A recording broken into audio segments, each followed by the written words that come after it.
My last memory is of us going to bed and saying goodnight to each other. And the next one, maybe it was Wednesday night, or maybe Thursday. How can you be sure you're not guilty if you don't remember anything? I'm innocent, and that's that. We've all heard of Dyatlov Pass in one way or another. A group of hikers, one night in a tent, and deaths nobody could fully explain. But a year later, about 2,000 kilometers away, another case happened that was just as disturbing. 4 teenagers went camping by a lake for the weekend. By morning, 3 of them were dead, and the only survivor later said he remembered nothing. The Lake Bodom remain unsolved even today, despite modern technology, and the case is still considered one of the most famous crimes in criminal history. Lake Bodom is about 20 kilometers west of Helsinki, Finland's capital. In June 1960, 4 local teenagers decided to spend the weekend camping there. They were Seppo Antero Boyman and his best friend, Nils Wilhelm Gustafsson, both 18, along with 2 15-year-old girls, Mila Irmeli Björklund and Anja Tuulikki-Maki. They were 2 couples. Nils was dating Mila, and Seppo was with Anja. Seppo, the oldest, had turned 18 that February and worked as an electrician's assistant. He often rode his motorcycle out to Bodom, so the trip may well have been his idea. Anja was the youngest. Her father strongly opposed the trip, but her mother convinced him to let her go spend time with her friends. After packing their camping gear, they loaded everything onto the boys' 2 motorcycles and rode to the site, leaving the bikes near a tree by their camp. A tent, fresh air, young couples by the lake. What could go wrong? They set up their tent on the shore on the evening of June 4th, and witnesses said they were already settled in by around 6 p.m. I'd love to tell you more about what happened that day, but the only thing that might have helped was Mila's diary. Even that didn't reveal much. The only notable detail was that the boys had already been drinking, and Seppo went fishing around 2 in the morning. That alone feels strange. Then on June 5th, around 6 a.m., a group of teenage bird watchers saw the collapsed tent from a distance and noticed a blond man quickly walking away. At the time, they didn't think much of it. About 6 hours later, around 11 a.m., a local man named Niels Erik Blomqvist passed by and realized the tent hadn't simply collapsed. It had been torn apart. A body was lying outside and more bodies were inside. Right in front of him was a murder scene. 3 victims were inside the ruined tent, while Niels lay nearby. Blood covered the area. Later, during a reenactment, the witness showed investigators exactly where he had seen the bloodstains. And this is where the case gets even worse. Looking at how badly police handled the scene, it honestly doesn't surprise me that the murders remain unsolved. When officers arrived, they found the tent covering the bodies of the 2 girls and Seppo, while Niels was lying not far away. Before police got there, and even for some time after, they didn't realize Niels was still alive. He was in critical condition with a broken nose, a fractured jaw, and stab wounds. He was covered in blood and looked lifeless at first glance. That mistake could have cost him his life, but thankfully he survived. The autopsy showed that all 4 had broken jaws. They had been beaten with a heavy, blunt object, likely a rock. Seppo and Mila had also been stabbed. Mila suffered 15 stab wounds, and some were inflicted after death. Anja's face had been covered with a scarf, as if someone had placed it there on purpose. The condition of the bodies suggested the attack happened between 4 and 6 in the morning. Police searched the area with metal detectors. They also examined the bottom of the lake with strong magnets trying to recover evidence. One strange detail was that Niels's leather boots were found about 500 meters away, covered in dry leaves. The murder weapon was never found. Niels was the only one who survived. He had multiple facial fractures and other serious injuries, which at least seemed to support the idea that he had been attacked too. But I'll get back to that in a minute. The tent had been ripped apart and was covered in blood. It looked like someone had deliberately brought it down, almost like a trap. The teenagers never managed to escape. Their belongings were scattered all over the place. The Dyatlov Pass case had 9 dead hikers, a terrifying night in the mountains, a slashed tent, panic, traces of radiation, and no witnesses. Decades later, there are still no clear answers, only theories. Here, things were different. Different place, different season, no snowstorm, and one survivor, even if he remembered almost nothing. You'd think that would have made the truth easier to find. But police negligence ruined almost everything from the start. The scene was trampled, evidence disappeared, and whatever answers might have been there were basically lost right away. You don't have to be a detective to know the basic rule. When police arrive at a crime scene, they're supposed to secure it so no one contaminates footprints, evidence, or anything else before forensic teams are done. That didn't happen here. Before the site had even been properly processed, police brought in military personnel to search the area. After that, other people wandered through too, including civilians and reporters, because the scene had never really been sealed off. By the end of it, there was barely anything left investigators could rely on. If useful evidence had been there, it was likely contaminated or destroyed. From that point on, the case was already sinking into guesswork. So what do we actually know? Some of the victims' belongings were missing, including wallets, clothing, a jacket, and Seppo's knife. The teenagers had arrived on motorcycles, and the bikes were still standing where they had left them. But the keys were gone. That struck people as suspicious. Why take the keys and leave the motorcycles behind? It is strange. But the bigger question is when the keys disappeared. If they were taken after the murders, maybe the kids planned to escape on one of the bikes. But that would have been risky, because a motorcycle is hard to hide and could have carried fingerprints or other evidence. If the keys were taken before the attack, then maybe it was done to stop the victims from escaping. That would suggest planning. Either way, later searches of the lake with metal detectors, along with archaeological digs in the area, found nothing. After several days in the hospital, Niels, who survived almost by miracle, not only because of the attack, but also because of how badly the scene had been handled, was finally questioned. But his statement gave police almost nothing. He said that through a hole in the tent, he saw a blond man dressed in black attacking them. That was basically all he remembered. Not much to work with. Still, police had a huge job ahead of them. They questioned around 4,000 possible witnesses, and in the end, all they really had were 3 dead bodies, missing belongings, a ruined tent, and a vague description of some blond man. And then detectives got so desperate that they turned to hypnosis. From July 2nd to July 5th that same year, police used hypnosis on Niels and another witness, a 14-year-old boy named Olavi Kiviladi. On the morning of the murders, around 6 o'clock, he had been fishing a little west of the crime scene.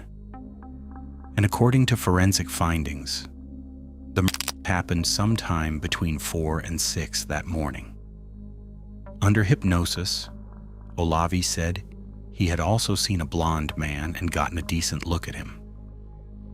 He described someone between 20 and 30 years old, average build, with a long face, high forehead, wide jaw, blonde hair brushed back, large eyes, normal ears, a short neck, and strong arms. That may sound useful, but there's a problem. Hypnosis is not something you can build a real case on. A person in that state is highly suggestible. They can fill in blanks, imagine details, or repeat things they picked up from newspapers, conversations, or something they only half noticed before. So it's entirely possible the boy had already heard about the blonde man, especially since that description had appeared in the press, and later repeated it without realizing it. That's why testimony like this can't be treated as solid evidence in court. More than anything, it shows how desperate police had become. Still, the description matched what the teenage bird watchers had reported after seeing a blonde man on the opposite shore around the same time. That's why investigators created a composite sketch and added it to the file.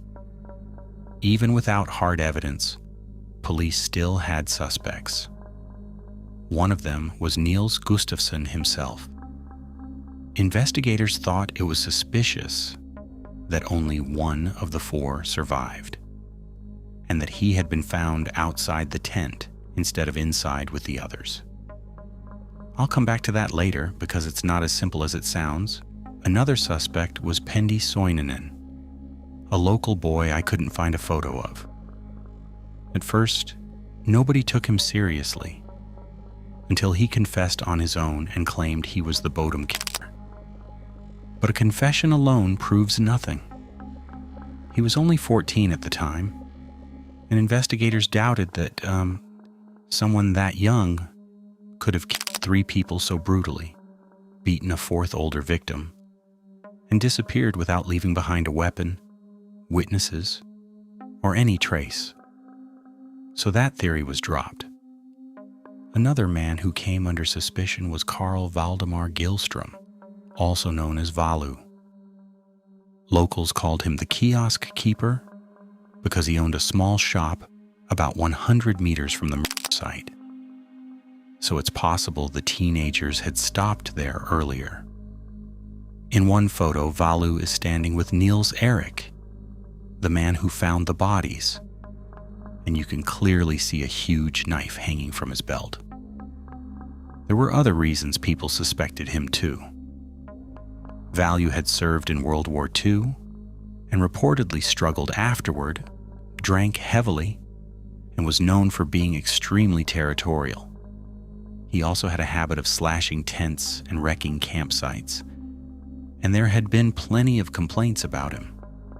In a 2016 newspaper interview, Ulf Johansson said locals would never have camped in that exact spot because everyone knew the kiosk keeper would cut the ropes, make the tent collapse, laugh, and walk away. If people camped there, he would chase them off. Ulf, who had been about the same age as the victims in 1960, also remembered riding past the kiosk on his bicycle once and getting hit in the back with a rock. So overall, it really did seem possible that the kiosk keeper could have attacked those teenagers. But some details still didn't fit. His wife claimed he had been home with her that night and after another drinking binge had been asleep in bed. Later, it came out that she had lied because he forced her to. But during the original investigation, police accepted the alibi. There was another problem too. Most witnesses described a blonde man running from the shore, while Gillstrom had dark hair and was much older. Even so, maybe detectives should have returned to that theory later, especially after 1969 when he got extremely drunk and allegedly told his neighbor, "Don't you understand? I'm the Bodom killer." And here's the strange part. Nobody believed him. Police treated it as drunken rambling. It gets even stranger when you learn that on August 2nd, 1969, 9 years after the murders, his body was pulled from Lake Bodom. He had drowned. The next suspect is another interesting figure, Hans Assmann, one of the men linked to the Bodom investigation. He was a German émigré who moved to Finland in the early 1950s, and by 1960 he was living just a few kilometers from the lake. Based on what is known today, many researchers believe he may have committed the crime. The day after the murders, Assmann was taken by ambulance to Helsinki Surgical Hospital. There is even a receipt confirming it. Hospital staff said he was acting erratically. He kept demanding clean clothes, asking for medication, and yelling at the staff. Police came to question him. And honestly, the whole thing already sounds suspicious. But what makes it worse is that they never examined his clothes. Just think about that. 3 teenagers are murdered, a 4th is badly injured, and the very next day, a man who lives near the lake shows up at a hospital in what may have been blood-stained clothes. And nobody even tests the shirt. Sure, DNA testing did not exist yet, but they still could have checked blood type, Rh factor, done serological testing, or at least preserved the clothing for later examination. That matters because even if evidence does not prove guilt, it can still help rule someone out. But here it feels like nobody really wanted to handle the case seriously. Police did question Assmann, and after about an hour they concluded he could not have been involved. He had an alibi. His girlfriend said he had been with her in Helsinki that night, and her sister and brother-in-law backed up the same story. In June 1960, a nurse named Tallervo Kaisla officially stated that Hans Assmann had spent the night from June 4th to June 5th in her apartment. According to her, they woke up together around 10 that morning, and he stayed there until evening. Another nurse supported the same statement. Both women said he never left the apartment and acted completely calm. Still, some witnesses had described a blonde man, the same one shown in the composite sketch. And to me, that sketch looks very similar to Assmann. It doesn't end there. The clothes he wore to the hospital that morning also matched the description given by the birdwatcher witnesses. There was even a photo taken on June 13th, the day of the funeral, and in it there appears to be a man who also looks a lot like the person in the sketch. Some people claimed it was Assmann himself. Other sources say, he didn't attend the funeral at all. So based on all of that, detectives decided he was not the killer, although they never fully ruled out a possible connection. After suspicion fell on him, rumors started spreading that he had been a Soviet spy and at 19 had also served in the Nazi SS and worked as a guard at Auschwitz.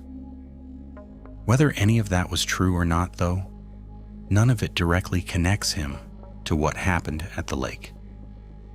What's more interesting is something else. Back in May 1953, on Finland's western coast, a 17-year-old girl named Kiliki Sari was murdered. Then in 1959, Finland saw another double murder in North Karelia involving 2 female hikers, 21-year-old Aini Maria Nykinen and 23-year-old Rita Aulikki Pakkanen. And by the way, that second case was very similar to Lake Bodom.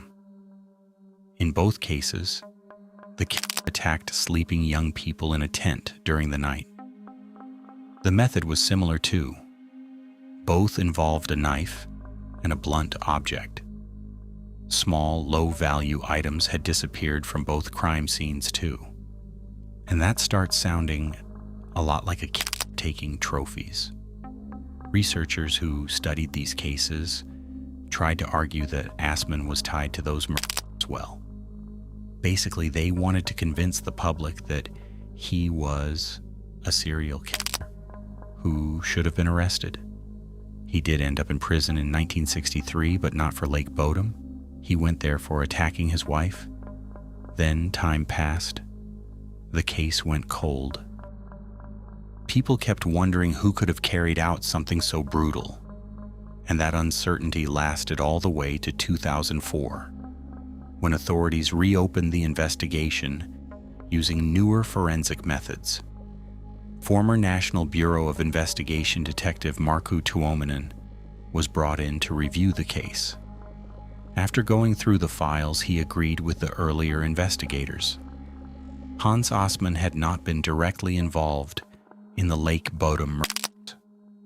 In that version, the hospital incident was just an unfortunate coincidence, and Assmann had simply been dealing with health issues.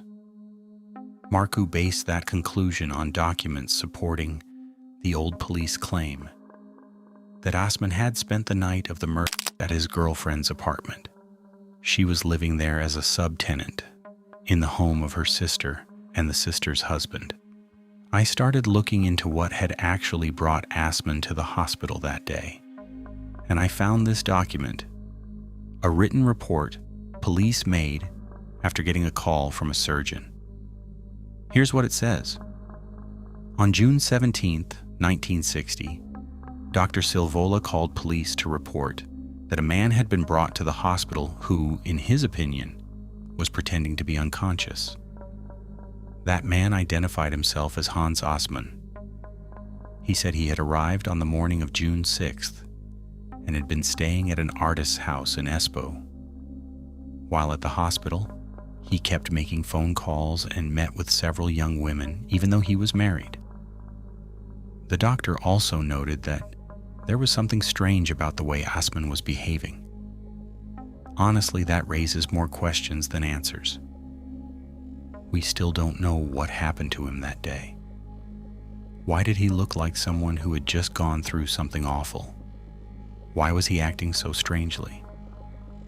For whatever reason, none of that was really explored.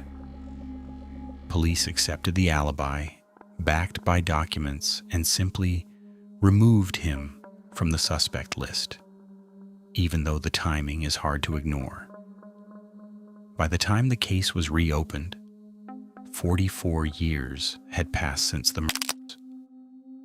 And even with better forensic science, that much time made the job far harder. As Markku himself pointed out, investigators could no longer examine the crime scene with their own eyes, and the photos they had only showed how badly it had originally been handled. Possible witnesses were either far away by then or already dead, and memory is unreliable. The interviews and records from that time were also nothing like modern ones. Trying to untangle a case that old was incredibly difficult. Some materials had been handwritten, some typed, and investigative procedures back then were completely different. Important evidence may even have been destroyed. So after a long review of what was left, investigators grabbed onto the only thread still sticking out of the knot. And that thread was Niels Gustafsson, the only survivor. He was arrested. By then, he was 63 years old and retired. Before that, he had worked as a bus driver, gotten married, raised 2 children. In other words, he had lived a pretty ordinary life. The prosecution's key evidence was his footwear, which, as you may remember, had been found about 500 meters from the campsite. Now that DNA testing was available, analysis showed the shoes carried the blood of all the victims except Niels himself. Prosecutors argued that this meant the injuries had been inflicted at different times. Niels kept repeating what he had said for more than 40 years. He remembered almost nothing, but he knew for sure that he could not have killed his best friend and the two girls. And you've probably noticed something else too. All the suspects I've mentioned so far had one thing in common. There was no clear motive. So investigators came up with another theory. On June 4th, when the group arrived at the lake, they were relaxing and drinking. And maybe somebody really did drink too much and became jealous of his girlfriend. Niels, for example, supposedly jealous of Mela and Seppo. According to that theory, the boys got into a fight, which would explain the bruised faces and broken jaws. Prosecutors argued that the same explosion of rage could also explain why Mela had the most stab wounds. They believed those wounds were made with Seppo's knife, which was never found. And in this version, Anya was simply caught in the middle and because she was the main witness. To support that idea, the prosecution pointed to a woman who said she had been camping nearby that day. According to her, when the boys came by her tent, Niels acted aggressively. Honestly, I find that suspicious. She stayed silent about it for years and only brought it up later during an interview for a TV documentary. The defense told a very different story. According to them, all 4 teenagers were inside the tent when someone collapsed it and started attacking from outside, striking and stabbing through the fabric in a chaotic assault. And that version actually fits one important detail. Niels's blood was found on the tent cover. The idea is that after the attacker ran off, Niels tried to crawl out from under the collapsed tent. More importantly, his injuries, a fractured jaw, a head wound, a concussion, and a deep cut, were far too serious for him to have done to himself, which is what the prosecution suggested. In their version, he had staged his own injuries to avoid punishment. But with wounds like that, in any normal physical condition, he would not have been able to kill 3 people and then carry his bloody shoes 500 meters away to hide them. So to a lot of people, that only reinforced the idea that he was another victim of the same attack. Niels's lawyer also challenged the woman's testimony. Gustafsson clearly remembered certain things, including arriving at the campsite, and he insisted the group had never gone near another tent. The woman who claimed otherwise had kept quiet for 45 years. On top of that, Mila's diary says nothing about any such visit. And that's where people split. Markku, the forensic specialist I mentioned earlier, believed Niels was guilty, and so did the victims' families. Others felt police were just trying to finally close an old case that had hung over the country for decades. In other words, if the evidence against him had really been that strong, law enforcement would not have waited so long. They would have arrested him much earlier. In the end, after a long and difficult trial, all charges against Niels were dropped on October 7th, 2005, because there was not enough solid evidence. He later received 45,000 euros in compensation for how he had been treated by police and the media. When reporters asked for a comment, he said just one thing: "I am not guilty, and that's that." The murder at the lake that morning still leave behind a long list of questions and theories with no clear answers. That's exactly why the internet is packed with speculation. What was the motive? It doesn't really look like robbery because the stolen items were worth almost nothing. Why were the motorcycles left behind? Maybe the killer lived nearby and simply didn't need them. Why was Anya's face covered? Maybe that points to remorse.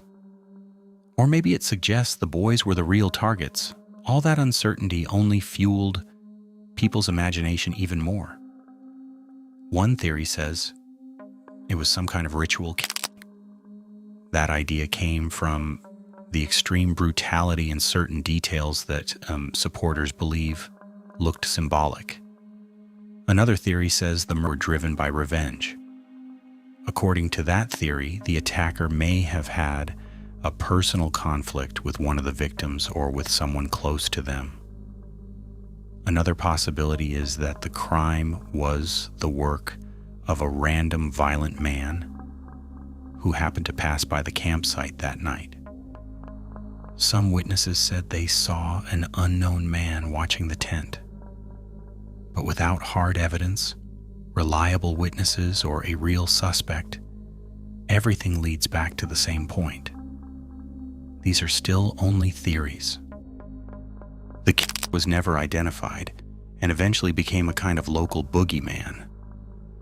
People even used the story to scare children into behaving, warning them that otherwise the Bodom murder would come for them.